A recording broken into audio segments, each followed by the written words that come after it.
All right, friends, some big breaking news to report to you now. Canada's iconic roaring lion has been found. Multiple sources tell CBC News the 1941 portrait of the renowned British Prime Minister Sir Winston Churchill was recovered. The picture was by Canadian photographer Yousuf Karsh, and it was reported stolen from the lobby of Ottawa's Fairmont Château, Laurier in the summer of 2022. CBC News has learned it has been located in Italy by Ottawa Police Service investigators and will soon be returned to the hotel. An unidentified Ontario man faces multiple charges in this case. CBC's Paul Hunter, who was the one that uncovered the fact that it was missing extensively right from the beginning. He joins us now from Philadelphia, where he's been busy tracking other stuff, but you're tracking this now. So, Paul, what can you tell us about Karsh and Churchill's incredible image? Yeah, 2.5 years after it was taken, indeed, it's been found. And within days, it'll be back in the hands of Canadian authorities. It's quite a story. Here's what we know. After it was stolen from the wall in the Château's lobby, either very late 2021 or early 22, reported the summer of 2022, police in Ottawa began a global hunt for it. Sources tell us that eventually, with the help of different international agencies, Ottawa police discovered it had at some point been purchased by a man in Genoa, Italy, who had bought it from the London auction house Sotheby's. We're told neither of those two parties knew it was stolen property at the time of the transaction, and the Italian buyer is not a suspect. Back in April of this year, after finding the photo, Ottawa police arrested and charged a 43-year-old man from Powassan, Ontario. That's just south of North Bay. He remains unidentified for the public, but we know he faces multiple charges, including theft, forgery, and trafficking in stolen property.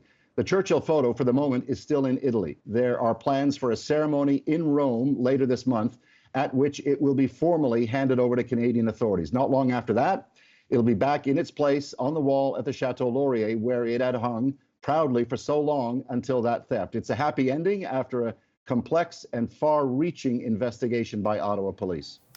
Paul, you gave us a little bit about the suspect. Anything else we're learning at this point? No, his name is under a publication ban, at least for now. We know that he's made at least one court appearance in Ottawa shortly after his arrest in April. Documents regarding that appearance are still under seal. It's unclear at this point how the photo ended up at Sotheby's before being sold to the Italian, but somehow it did. Art experts had long predicted this is often how these stories end.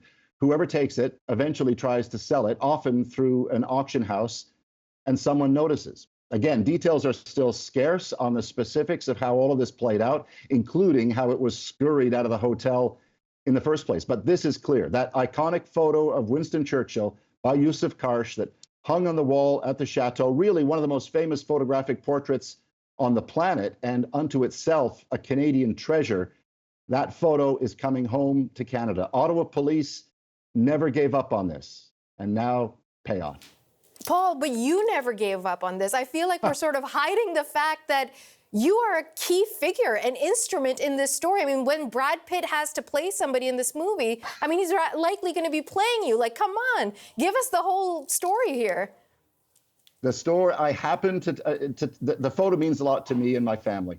And I happened to take a photo of it when I was in the Château Laurier, unknowing at the time that I was taking a photo of the faked, the one that replaced the stolen photo. When I heard that the Churchill had been stolen, as a courtesy, I flipped the photo that I had to the hotel manager, just say, hey, don't know if this helps.